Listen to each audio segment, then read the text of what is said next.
So our goal as FAO is to achieve food security for all and make sure that people have regular access to enough food, both in quantity and quality. And this is very important, the concept of quality, to lead an active and healthy life. Despite the progress made after long-term decline in the numbers of undernourishment, we have seen in the last year since 2015 that the numbers of undernourishment have increased. Just to give you an idea, today we are in 690 million people undernourished, and between the previous year, 2018 and 2019, there was an increase in 10 million people moving into undernourishment, and in the last 5 years, 60 million people. In addition to that, globally, about 2 billion people are considered moderately or severely food insecure, and 2 billion people suffer from hidden hunger or micronutrient deficiencies, while progress in the reduction of stunting has slowed. Even in high-income countries, sizable proportions of the population lack regular access to nutritional sufficient food. Needless to say, COVID-19 has exacerbated this situation. So in our latest simulations, the increase in undernourishment because of COVID-19 could go between 83 to 132 million people coming into undernourishment, which is structural, in 2020. So this makes the target of achieving SDG 2 in 2030 very difficult to achieve, and that's where we are really concerned. And what FAO is trying to do is trying to identify how we can transform the food systems today so that we can achieve this goal, which is our major goal. And we understand that achieving that goal implies that we are going to create some trade-offs. We're going to create trade-offs in water, in soil, in energy, in biodiversity, and in emissions, and also in land inequality and in income inequality. So we need to identify them and try to minimize them and try to achieve them in the best possible way. So for example, the last SOFI, the State of Food Insecurity and Nutrition in the World of FAO publication, has shown that one way to achieve this is to shift towards healthy diets. And the consumption of healthy diets, what will bring is that we will assure that people will be eating the quality of food that they are supposed to eat. But today, 30 billion people cannot access to healthy diets. They're too expensive, 5 times more expensive than energy-based diets. And what this means that we need to change the system of production, both in the supply and also in the demand side. In the supply side, we need to increase efficiencies, reduction of losses, reduction of waste on the consumer side, improvement of intra-regional trade, being more efficient in how we move commodities around the world. Also, we need to increase and correct the incentives. A lot of the incentives today are towards starchy crops and not to healthy diets. All of the subsidies in agriculture go to cereals. How we switch that, how we create the proper incentives.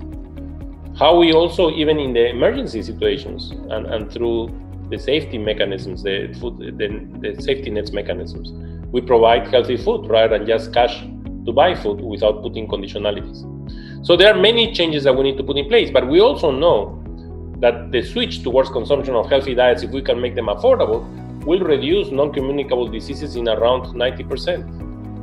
So from $1.3 trillion a year until 2030 could be reduced in 90%. And in the case of emissions, this can be reduced between 30 to 75%. And there is $1.7 trillion a year in terms of the cost that these greenhouse gas emissions do today.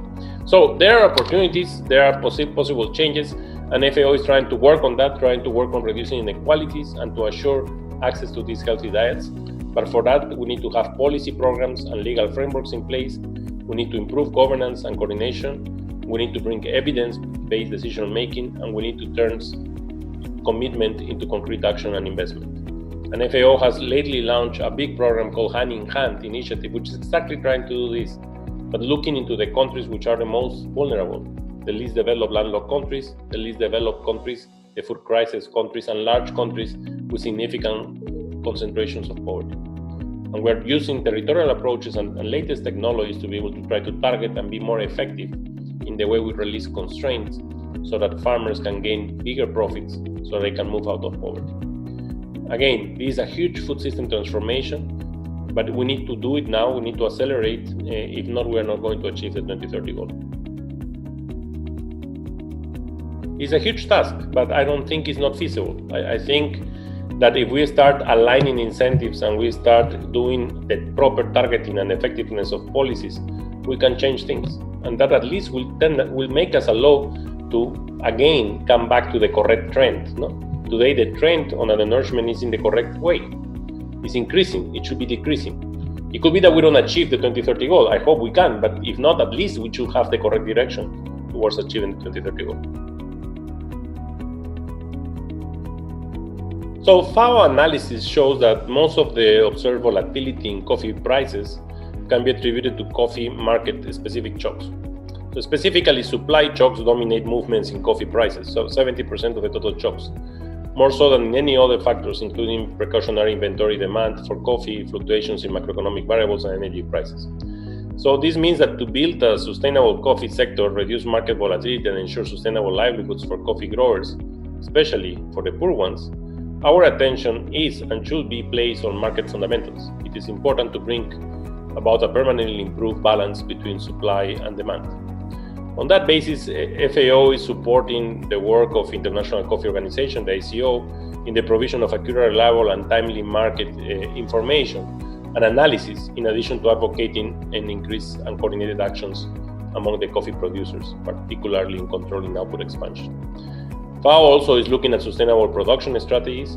It's also looking at the famous rust coffee, which is one of the major problems that face coffee in the last years, and which requires bringing new varieties, but also could require replanting. No? And for example, what we are saying today is that COVID-19 offers an opportunity. Why? Because clearly the demand will be reduced, and already we are observing reductions in demand of coffee today. Although during the COVID lockdowns, we saw an increase in demand of certain types of coffee, now the situation is starting to change, and we are going to reflect that, especially in the reduction of the demand because of the recession we're moving in. But coffee is grown in little trees, and you cannot reduce them. So you cannot change your planting. The planting is there. So you will have the same supply. It could be that you can reduce little yields because you use less inputs, but the supply will be the same. The advantage of coffee is that you can store up to a certain level. But on the other hand, you will have a significant lower demand. So it's a good time to rotate the trees and, for example, to rejuvenate the trees. And that's the options that they need to take advantage given the access of some financial support from the IFIs because of the crisis. So again, we need to find ways to gain opportunities. Coffee is a very interesting sector because you differentiate the product. You have different varieties, Arabica and non-Arabica, but even within the varieties, you have different price schemes. So market information, intelligence information on market prices is what will help to reduce our volatility in the markets. And that's very important in coffee. Coffee in the last months, before even and during the lockdown, show a significant volatility, an extreme level of volatility, because volatility is good, it gives liquidity. But what we found also it was that it creates extreme values of volatility. And that's where it's not good, because that brings incentive for speculation. So we need to find ways to put more information on prices, more information on the markets, so that volatility can be calmed down. Because that's extreme values of volatility, that what we call excessive volatility, is what you want to avoid in the market of coffee. But then you also need to empower the value chains. You need to improve efficiency in the value chains. You need to improve product quality. And for that, you need to keep high standards of production and trees that are rejuvenated over the years. And a lot of the coffee also happens in pretty poor countries, in Honduras, in Central America, and so on. And the harvest is done in the hills. It's very difficult to harvest coffee. So again, we need to find ways to formalize more the market and to start putting more clear standards that will allow us to improve efficiency of coffee. So again, FAO is working on all these dimensions. FAO is working not only on the disease, on the rust coffee, it's also working in how to bring capacities, how to increase efficiencies of the value chain, and how to make the coffee production more sustainable. So the first thing that I think is important to mention is that agriculture has shown to be very resilient. Agricultural workers continue to work, and we need to have food. Today, we don't have a problem of food availability. Food is available, despite of all the logistical problems that we observe, especially in cereals. There were logistical problems, but mostly in high-value commodities, like in coffee, because of the labor force. Coffee is harvested by migrant laborers, and those were facing problems because of the lockdowns. So despite all those logistical problems, what we have observed is that the sector keeps moving and keeps trying to resolve those problems. And many of the private sector companies and the public are trying to find ways in which we declare the food a priority sector, so that the food value chains continue to be alive. Now, What will happen in the future is very complicated because we are facing a recession, and what that means lower demand, and that means lower prices, and we already were in lower prices. So it will face another challenge for farmers, not only the challenge that they have to face because of climate change and the weather shocks and the extreme situations they are facing today, not only the pests like what we are seeing in Africa because of the locust invasion, or what we are seeing in banana because of TR4, or what we are seeing in maize because of armyworm, but they are also now going to face a recession, and we need to be realistic with that. And the only thing we can do is try to find opportunities. And which are for me the opportunities is finding mechanisms in which we will help farmers to be able to cope with the risk of the shocks. And one way to do that is basically to have capacity of storage. And that's where coffee has an advantage. But you need to have the proper storage facilities. But because why? Because you need to give farmers the capacity to store their commodity for at least 12 months to 18 months until the recession moves out, so that they can then sell to a better market, if they have the capacity to resist. You also need to provide liquidity to farmers right now. Farmers are facing significant liquidity constraints, and if we want them to be able to plan for the next season, they need to have some liquidity release. And one way to do that is, for example, to work with the central banks to create guarantees. And for the smallholders, the guarantees have to be 100%. For large farmers, it can be lower, 25%. That's what they need because they already have credit history in the financial system. But the small farmers are informal, they don't have that. And that's the way I think we can create that. And we know farmers pay back.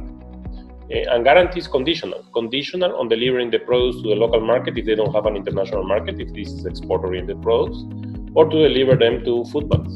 But at least they will have liquidity with a period of grace of 12 months that will allow them to plan for the next season and at least cope with this recession that we are facing. So the situation is not easy. It's a very, very complex situation today. And we need to find ways to help. What will be wrong, for example, is to start with problems of trade restrictions and trade constraints, which at the beginning of the COVID-19, we start to face that. Thanks God now, there are only 2 countries with some export restrictions, but the effect over overall exports is close to 0. This is not the moment to do this, because food is available and we cannot create a condition that will end in a food crisis. There is no need to bring a food crisis. Our problem right now is a problem of access to food.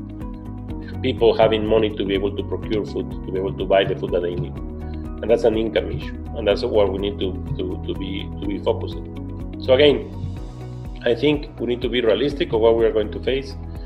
We need to find ways and alternative markets, and one way to do that is trade, intra-regional and international trade.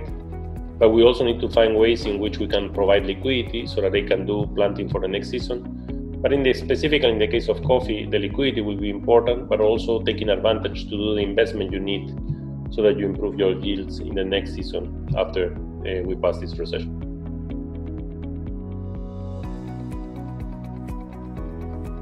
That's a pretty complex question. First of all, I think it's important to understand that what climate change brings and what I believe climate change brings to farmers, or what is the major problem it brings to farmers, is not necessarily levels of high temperatures or low temperatures. I think the major problem they face is volatility. So the variability that they're going to face in temperatures because of extreme temperatures and huge variability of weather over the night, that's what will bring a lot of uncertainty to farmers. And if you have uncertainty, it's very difficult to make optimal decisions of the use of inputs and the planting. And that's something, although farming sector is used to weather volatility, the more extreme the situation, the more the climate change, the more the variability of that, and that will make them have to make them decisions under uncertainty, which is pretty complex. Now, despite that, I think there are ways in which we can cope with those risks. And if we look at today and we look at our projections to 2030, the world food market will be able to supply the food that is needed. What we are seeing is a significant increase in productivity in the staple world, increases in productivity in the high-value commodity, although we have a problem of food safety issues. And in the case of the livestock and the meat sector, what we will see is increasing productivity, but also expansion in areas, in number. So just the increase in productivity won't cover the demand that we will need in the future. So I don't see that we are not going to be able to deliver the food that we need tomorrow. Now, is this going to be sustainable or not? And that's where we need to understand carefully what are the trade-offs. So if my objective function is to feed the world with healthy diets, I need to understand that there are trade-offs that will affect soil, water, energy, emissions, biodiversity, within others, and will also affect land distribution and income distribution. But especially in the first 5, I need to understand them, and I need to see what policy I can put in place to compensate them. So if I look at the world today, and I look at the level of greenhouse gas emissions in agriculture and the level of consumption, for example, the US is over-emitting to what they really need. Uganda, on the other side, is under-emitting to what they really need. So there will be some countries that they will need to emit more by producing more meat, for example, and others that need to reduce their meat consumption because they're already eating too much meat and therefore creating more emissions. And that's the balancing act that we need to bring together. But the other concept that we need to bring in place is that climate change is a global problem. It's not a private problem. So if I produce more products and that will create more emissions, but that will allow me to give healthy diets affordable to an individual, I don't need to increase the cost of that diet to the individual to resolve a problem at the global level. At the global level, we need to compensate. And that's where we need to start to align incentives. What I mean, New Zealand today is trying to reduce the amount of cattle they produce to comply to their commitments to the COP23. New Zealand produces cattle in the most efficient way ever in terms of emissions. So the level of emissions that a cow in New Zealand is significantly lower than the level of emissions of a cow in Nairobi in Kenya. Now, but that country is reducing. So if that country reduces the production, the Nairobi or the Kenya producer will increase their cattle production, which I know is inefficient in terms of emissions. That doesn't make any sense. What I want is New Zealand to keep producing and to produce more because they have the technology to do it efficiently, or at least to invest in the Kenyan one so that they improve the way they produce. So again, this comes up to the concept of trading of emissions. So we need to find ways in which we can trade emissions so that we can equalize this world, so that we can produce what we need to produce and not transfer a public good issue to an individual, which is a private consumer. The emissions is a public good issue that affects the whole world. I cannot ask my consumer to just eat sustainable, healthy diets, because sustainable, healthy diets is very complex. It's not only healthy diets that today are affordable, it's adding to that the sustainability concept. Why the individual will have to cover that cost when that sustainability concept is a global concept? So again, we need to think carefully the incentives, and that's why having a food system approach is central, because that's what will allow us to understand the trade-offs and to see which policies. It could be that there are policies at the global level, like soil management, soil transformation, forestry, many other policies that could compensate the emissions we need to have in place to be able to achieve the goal of the demand. And of course, we need to have in place regulations. We don't want the deforestation of our forests and so on and so forth. But in our simulations today, we can achieve the food needs without having to have expansion. It's more on gains on productivity. But of course, some countries could choose to expand. And that's where we need to bring more institutionality and more regulatory mechanisms in place. We also need to bring digital technologies and innovations to be able to find ways in which we can be more efficient in the way we produce. And there are huge efficiencies we can gain, and one of those is reduction of losses. We know today that there is around 14.6% of losses, not of waste, losses. And those are mostly in high-value commodities. Now, if we look at the whole literature of what has been done to be able to minimize those losses, especially in the staple commodities, has been storage, and most of them has failed. So how we can innovate so that we can really reduce losses? And then, of course, there is the component of waste, which we can reduce. And there is a lot of space there also to reduce emissions. Remember, if we look at the food loss and waste, where I am minimizing emissions which are already incurred, is on the consumer side, at the end of the value chain. Because that's where I already have incurred not only the production emissions, but also the transportation emissions and so on and so forth. So everything I waste at the level of the consumer is already wasting more potential reduction of emissions. While in terms of soils and water is at the level of the producer. That's where reduction on losses will benefit the environment. So we need to be smart. We need to find ways to solve those problems, and I think we can do it. It's just an issue of starting to act and to behave properly.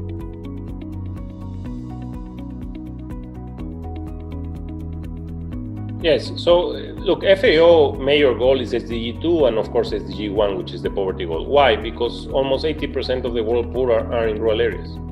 And most of the activities, economic activities in rural areas are linked to food and agriculture. And food is broader than just agriculture. No? So we play a crucial role here. And we need to find ways in which we can improve access to markets, and that's where infrastructure plays a crucial role. We need to find ways in which we can increase efficiency and transparency of information. That's where ICT technologies play a crucial role. And for example, FAO has just approved the development of the International Platform for Digital Food and Agriculture, which their role is to try to bring state-of-the-art technologies and best practices in the world to all developing countries, with partners to facilitate and leapfrog over the technologies that are available. So all of the things we do are oriented towards development and towards rural development. And we don't see it as a discrete, we see it as a continuum between urban and rural areas, because a lot of the processing of the food, the packaging and the food processing happens in peri-urban, urban areas because it's where the energy is. If you go at the packaging plants, they are in the urban areas. Even in coffee, you go to the peeling, you will see that they are in urban areas in Ethiopia, for example. So again, you cannot see just rural and forget the urban. There is a continuum because of access to energy. And so we look at all that in that dimension. We look at the whole value chain. We don't look just at the producer side. Of course, we look at producers, we look how to improve efficiency and how to improve their profits. And when I refer to profits, it's because I look at supply and demand. It doesn't make any sense for me to go to a plot or to a village and to increase productivity with new varieties if those increasing yields won't have a market. So that's why I'm referred to profits. I need to create the market also, to find the demand for these producers to sell. And that could imply institutional reform in terms of concentration of production, which does not mean land reform. It means that I need to find ways to create a scale with the smallholder production that I have. And there is very innovative ways of doing this, like the corporate farming that is happening in Vietnam, for example, where every farmer puts their plot as part of a corporation, and where the corporation basically brings technical assistance. The same is happening now in Africa with the Ethiopian Transformation Agency and the agro parks. They're trying to create these agribusinesses with the smallholders involved, where the land is given as a concession, as a share, and they have the right to work or not, or to just get a rent from sharing their land. So we have to innovate, because we need to create a scale to be able to have food standards, to be able to have food safety, and to be able to access better markets. What we don't want is a farmer to do the efforts to produce, for example, aflatoxin-safe maize, but when he arrives to the market doesn't pay him the price difference, because the market doesn't recognize that standard. What we want is, if we help a farmer to invest into having an aflatoxin-safe maize, that when he goes to the market, he gets a premium for doing that investment. That's what will create sustainable development, and we'll be able to move these people out of poverty. In our approach, in our hand-in-hand approach in FAO, we are trying to create that. We're trying to identify over the space in the country's areas where farmers will have a significant capacity to improve. And if they improve, they will be automatically moved out of poverty line. So basically, we measure what will be their potential profits producing what they have, meaning supply and demand, and seeing where they are today. And we find that there are many areas where there is a lot of inefficiencies. And then we do zooms into those areas, and we work with the stakeholders to identify what are the bottlenecks, why they are not achieving what other farmers in the same location under the same conditions can achieve. But we know that if we make them achieve their maximum potential, they will get more than the extreme poverty line. They will be moving out of poverty, $7 BPP a day, which is where we want to move them out sustainable of poverty. And for that, we also need to work with the private sector. We need to attract the private sector and to attract them to make proper investments to resolve these bottlenecks. Access to finance is central. Access to advisory services is central. And we need to find ways in which we can promote also climate smart agriculture when it's profitable. So it's not like something that always will be profitable. In many cases, climate smart agriculture is not profitable. But we need to find ways to do that, and we need to be inclusive, and we need to minimize the differences that exist between woman and male. We know, for example, that in many cases the female work in the plot, but they don't own the plot. The plot is under the name of the male. So when the commodity is sold, the money goes to the male, and that doesn't distribute to the household. Even in the Maasai, for example, the Maasai in Tanzania, they handle the cattle, the male, and the woman wants the milk, but the male wants to sell the meat. So they don't feed the cattle so that they produce more milk, which is what will give more returns to the female.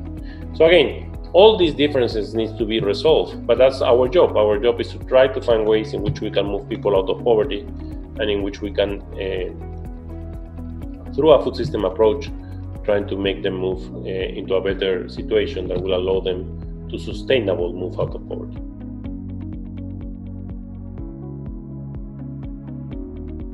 Yeah, the 2030 agenda is not an FAO agenda, of course, it's the SDGs agenda. FAO is custodian of many SDGs indicators, especially indicators around SDG 2, but also SDG 3 on health, SDG 4 on education, SDG 5 on gender equality, and SDG 6 on water, and SDG 8 on economic growth.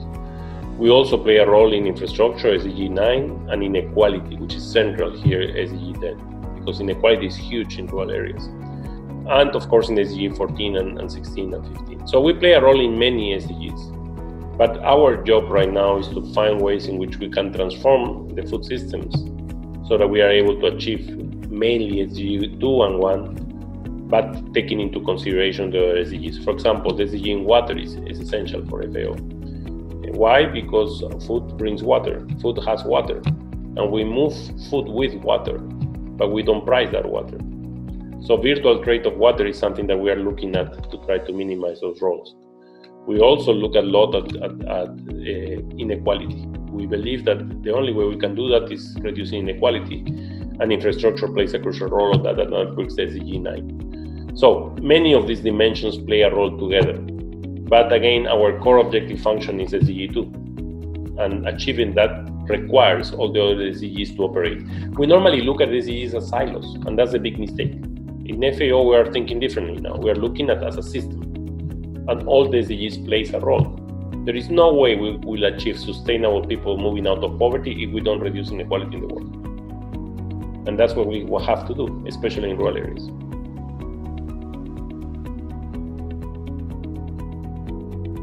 No, indeed, you are completely right. The pests and diseases are among the main factors affecting agricultural production today, both in animal and plant sectors. It estimates more or less that around 20 to 40% of plant production is lost due to pests and diseases, and this is completely linked to climate. Transborder pests and diseases can have a significant impact on food security and trade. So we have to do a lot of things around this. For example, right now in locust, we were able to alert the world that there was a big problem of locusts coming. We were not able initially to get the resources to stop very early to avoid this to happen. We were able to raise some resources later, but we are trying to fight against locusts right now in Africa, in Eastern Africa, and trying to avoid it moving to West Africa. But it's a difficult task, and sometimes the response is not immediate, and we don't have the resources. But what we have learned from all this is that we need to have early warning tools in place, and we need to have the most sophisticated early warning tools in place so that we can alert the system as soon as possible to minimize the potential consequences of what this will imply. So the only way to be more resilient is to be more resilient to these situations, because these situations are going to happen. It's unavoidable. The climate will change, temperatures will go to extremes, and that will create these problems that we are facing today. But the more capable we are to have some predictive power, of course it will never be perfect, and to have early warning systems in place, I think the better it will be and the more resilient we will become. But at the same time, we need to bring intelligence and trying to see which are the crops that farmers can opt to be able to cope better with the situation they are facing. One good historical example is the case of potatoes. As you know, in the Andean, especially in Peru, there are 3,000 varieties of potatoes. And the farmers, the traditional farmers from the Inca Empire, used to experiment. And they used to experiment at different levels, different heights, and at different agroecological zones, different temperatures and microclimates. And that allowed them to have the diversity of varieties that they can use given the different situations. That type of capacity we need to again build up. We need to allow farmers to have that options. This is a world that is moving to a world of uncertainty, and we need to make decisions under uncertainty. And the best way we can protect our farm sector is to provide them options that will allow them to have the varieties that will work under certain conditions that they will be facing. And that requires research and development, requires innovation, and that's where the CIR can play a crucial role. But we need to bring enormous investment in research and development and innovation so that we are prepared. So it's not just an issue of today. Today we can do something, but it's also an issue of planning for tomorrow. And if we don't plan better for tomorrow, we won't be able to cope with all these risks. And that applies completely to coffee also, because coffee is very vulnerable, and we need to be prepared for that. Yes, the International Center of Potatoes is the one that has the gene bank on potato varieties. And they are doing trying to replicate the historical experiments. And if you go to Cusco, you will see that there are valleys that are looking into all these different varieties and the different climatological zones.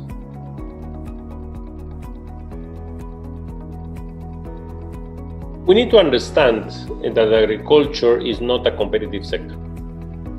Agriculture is composed of big players and many, many small players, but most of the production is handled by big players.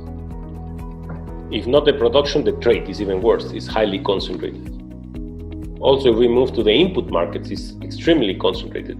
Fertilizer industry, 4 or 5 countries control all the fertilizer industry because of natural resources. It's a very concentrated market in all the dimensions of inputs, production, and trade and mobility. But on the other hand, having global regulatory institutions doesn't work. We know that. What works is information. What works is sharing information. What works is promoting competition. Like, for example, in the fertilizer industry, Africa is the continent that has the least use of fertilizers, not because it's too expensive.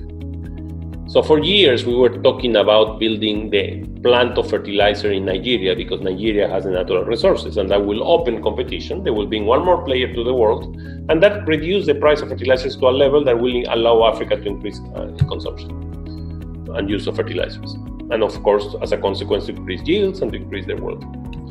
So finally, this was tried to push through several G20s, but finally, the IFC of the World Bank was able to do the investment and bring up the private sector companies and the blending necessary to set up the plant of fertilizers in Nigeria.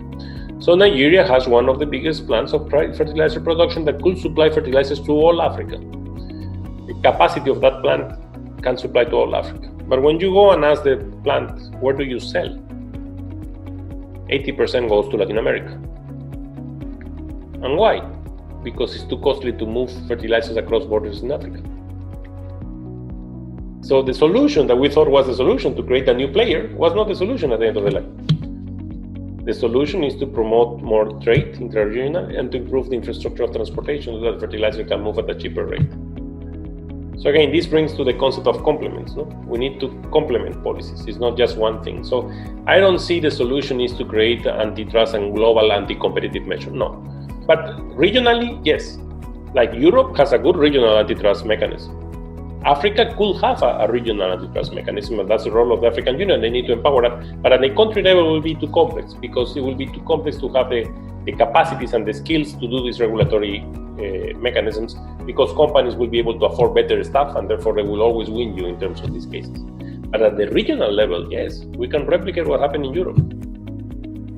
And that could help to increase and improve competition. But again, we need to think also how to increase and reduce market concentration. And also how to find ways in which vertical integration doesn't enforce market power. So for example, if I have a very concentrated financial system and I link that power to production in agriculture through agribusinesses, then I am transferring the power of the financial system to the value chain. And we need to find ways to avoid that. So, and there is laws on mergers and acquisitions and so on and so forth that protect you for doing that. That's what happens in the banking system and so on and so forth. But that has to be at the regional level. That's the way I see. But market power, but on the other hand, having concentration doesn't mean that you have market power. No, it depends. And that's what you need to assess carefully. So this world of industrial organization into agriculture is really important, because we need to figure out how to understand better how agriculture, which is a business at the end of the line, full of micro-entrepreneurs and micro-enterprises, which are these little farmers, but also with some corporate farmers, how they interrelate to each other and how we can facilitate that mechanism. And that's where reducing inefficiencies will help. That's where information and ICT technology, digital technologies will help. Where we are seeing in COVID-19, for example, is that e-commerce could be an option to reduce transaction costs, to give better information to farmers so that the margins are not obtained only by the intermediaries, which play a role. I am not saying the intermediaries are wrong or are bad. They play a role.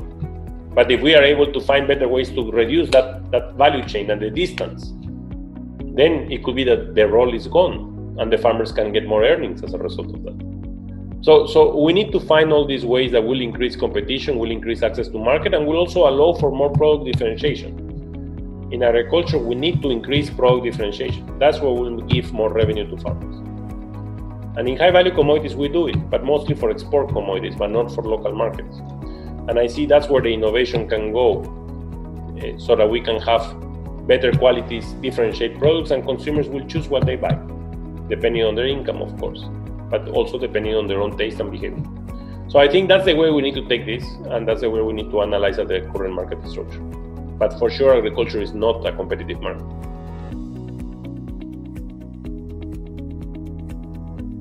Look, FAO position is that science and technology, including agricultural biotechnology, can play a significant role in the fight against food insecurity and malnutrition. That's clear for us.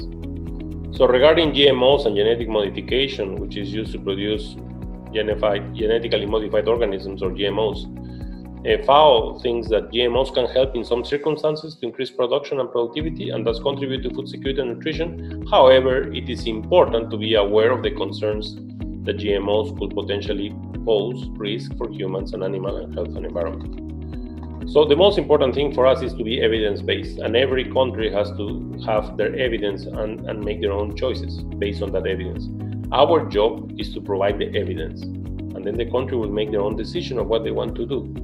So this has to be looked at case-by-case basis and look at the potential benefits, the risk associated with the application of GMOs, and also with gene editing, which is in the case of the EU is considered also as a GMO. So we support member nations to strengthen their institutional capacity and human capacity so that they could keep with the Cartagena Protocol on biosafety and use GMO safely.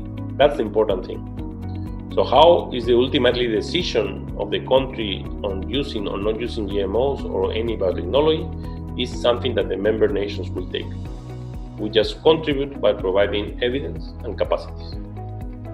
And again, the more evidence-based are these decisions, the better it will be. Because if not, we could be losing opportunities that could be important to reducing hunger and to be more resilient to weather shocks and to climate shocks that we will be facing.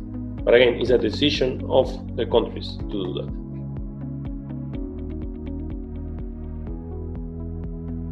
Yeah, the SOFI of 2018 focused on conflict and climate shocks. And what we found is that countries that were facing conflict were countries that had significant higher levels of undernourishment, which is a chronic problem, and of course of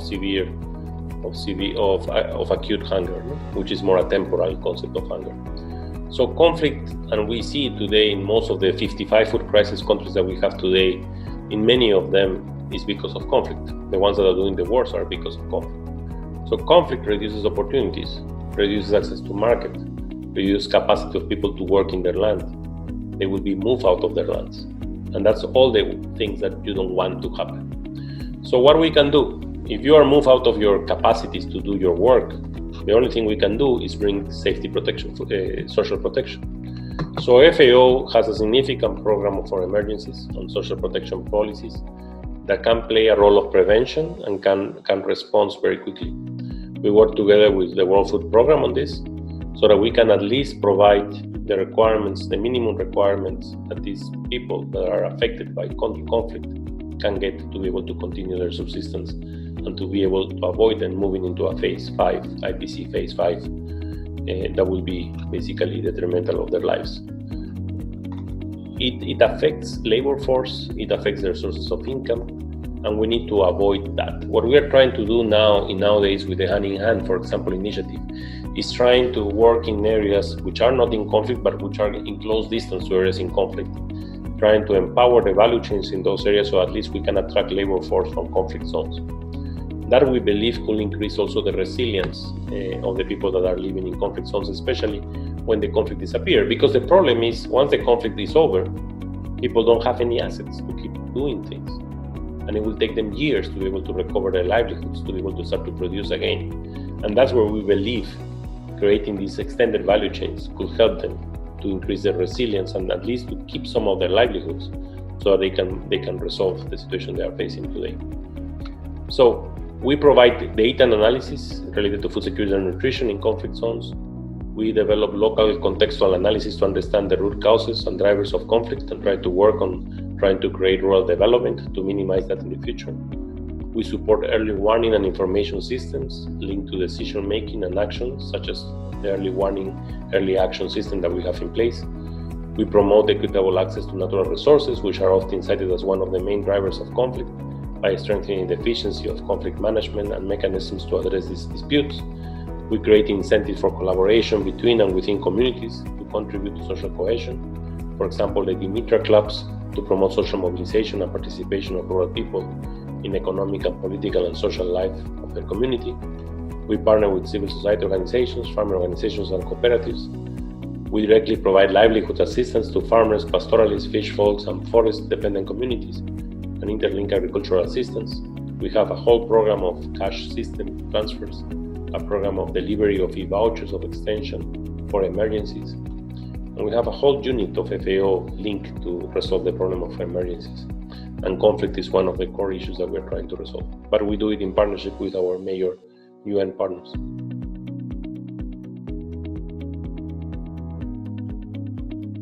Our most recent initiative, what I mentioned before, is the Hand in Hand initiative. So the Hand in Hand initiative look at least developed landlocked countries, least developed small islands, and food crisis countries, and countries which are large like Bangladesh or Nigeria that have enormous hotspots of poverty. So we are exactly targeting those countries. And what we are doing is we're using state-of-the-art technology and we're using territorial approaches to target interventions and policies that will help to reduce the inefficiencies on the production that farmers face today.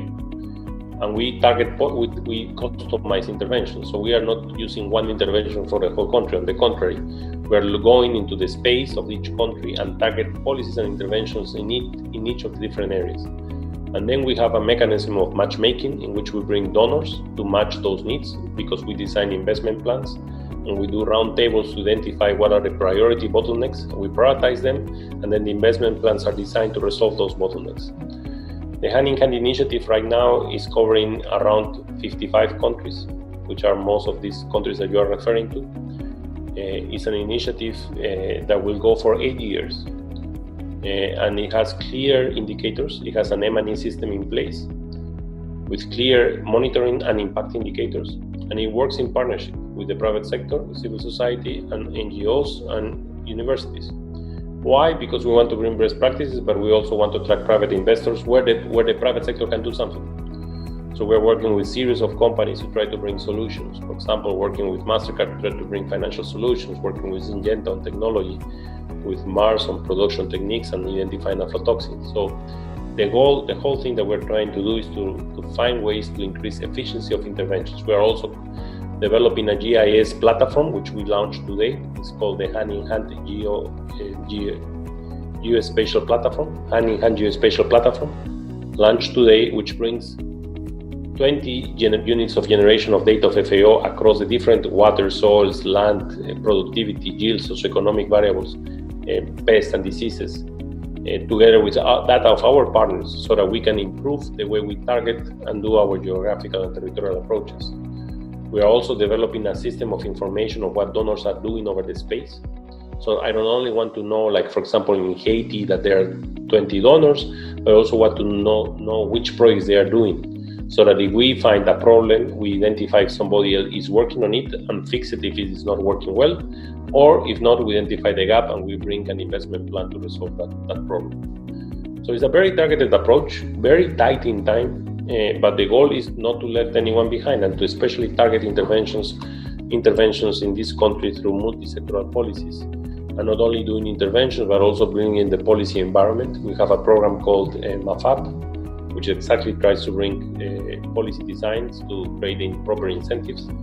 And also we have the FAPDA, which is tracking all the policies being implemented in the countries so that we know what they are doing and we bring to the governments what are the benefits and the problems of those policies and what are potential solutions to improve them and potential best practices to improve them. So it's a very comprehensive approach, which started 6 months ago, and we hope in the first cutting point, which is 4 years from now, we will be able to show impacts. But at the end of the 8 years, we are supposed to at least change the trend of hunger and poverty in the correct direction, at least.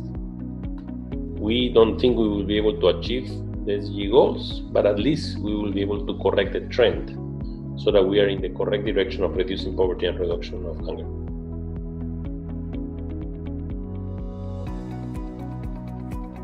First of all, let me clarify that the purpose of the establishment of the FAO China South-South Cooperation Program is to support countries in Global South to attain SDGs, not to realize the Chinese National Development Goals. That has to be very clear. It's very clear. So we are trying to bring best practices South-South and North-South interlink, but not to realize the China's National Development Goals. So the South-South cooperation is a complement to North-South cooperation, supporting developing countries in exchanging its best practices, technologies, expertise, and policies for the mutual benefit within the cross regions, aiming to support the development of the Global South through mutual collaboration. For example, in the Hand in Hand initiative I mentioned, many countries that are supporting the initiative as donors are South countries from the South. They are bringing not money, but they are bringing technologies, innovations. For example, Argentina is doing that, helping African countries, Brazil. And that is helping enormously the process of bringing best practices. So the South-South offers a wide range of development solutions, knowledge, experience, good practices, innovative policies, technology, know-how, and resources that are cost-effective. That's how FAO looks at it. So for FAO, the South-South Cooperation Program is guided by 3 core principles: inspiration, inclusion, and innovation. And we want to inspire other countries to do the same thing and to support bringing their best practices. For example, Peru had enormous best practices in elimination of malnutrition in the country. They were very successful in doing that, in elimination of stunting. And many other countries have other best practices to share. We want to improve food security promotion, and we want to resolve problems that are faced by these countries. So the SDG attainment in SDG 1, SDG 2 on hunger, SDG 17 on partnerships is the core behind the 2030 agenda.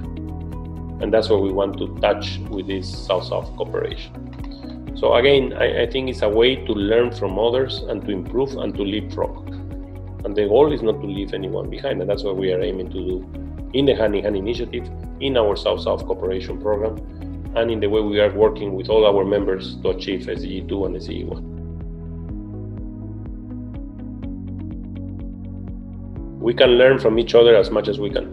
And if that helps to resolve the problems, let it go, let it happen.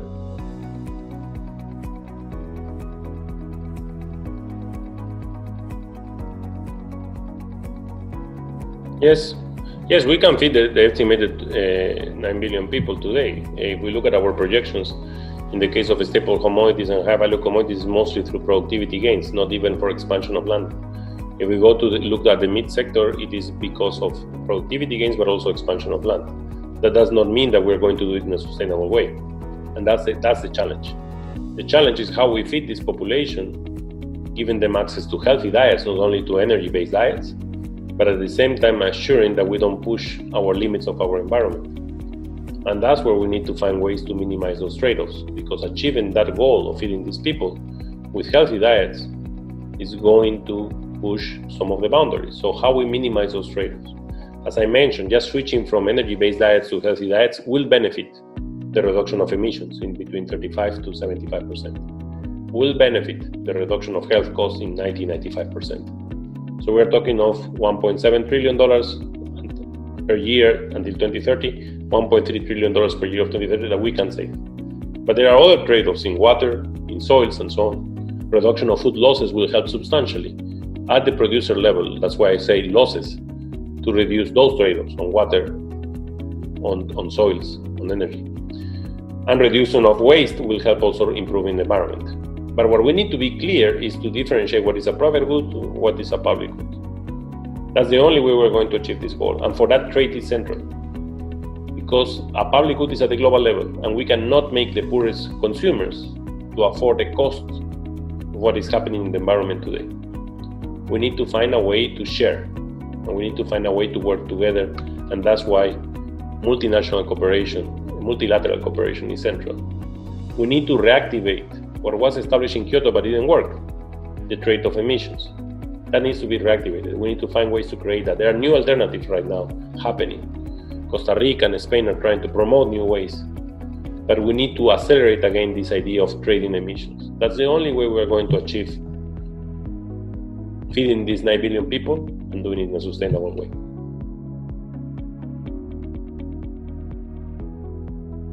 I think food is evolving substantially. What COVID-19 has done has accelerated many things in the food industry, which still are not so evident, but they will be soon. Like, for example, if you look at the world and what types of food moves around the world, the biggest movers are staples, followed by fruits and vegetables, followed by fruits and by meats. Vegetables move very short distances.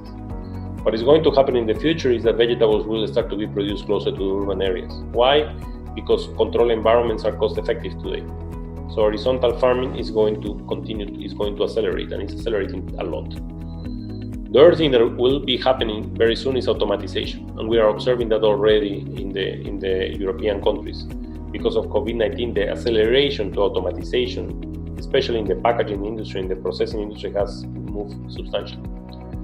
Automatization in the production side will start to accelerate. It's already started, even in Africa, in Rwanda, for example, in South America, in Argentina, because they have understand that we need to have physical distance, and that's make it difficult. So automatization will happen. What is the challenge of this automatization and the acceleration that we're facing? The challenge is that the labor force is not ready for that. This is moving 10 years early to what it was supposed to be. So now we need to accelerate building capacities. We need to accelerate ways we train the youth in Africa, in Asia, that we need to move them into the rural areas, but in a different type of job, in a job to provide services to this automatization. So that needs to happen very quickly. Education needs to accelerate, and technical capacities need to accelerate, because we are moving into a digital world. We're moving into an agriculture which will be digital. That's why our initiative of the International Platform of Digital Food and Agriculture plays a crucial role. And that's why we call it digital food, because it's not just digitalization, which is basically access and cables. It's more than that. It's the whole environment. To be able to have e-commerce, you need to have the platform. You need to have the availability of food, of course, to be able to trade in the platform, but you need to have the transportation also to be able to mail the food. And you need to have the capabilities to be able to develop and use these technologies. You need to have e-money, mobile money. You need to have the regulation for mobile money. So all those elements is what we call digital food. But that's where we are moving. We're moving to a world of e-commerce. We're moving to a world of shorter distances. We're moving to a world that vegetables will be grown closer. Fruits and staples will continue to move long distances, because the productivity is so high in the staple world that doesn't make any sense for smaller countries to produce that. Fruits are trees, and the climate varies and the seasons vary, and if you want to have supplies of fruits across the year, that's the only way it will happen. So that will continue. But we need to learn, and COVID-19 has accelerated many things silently, but they are accelerating, and that's where I see the future of food in the next years.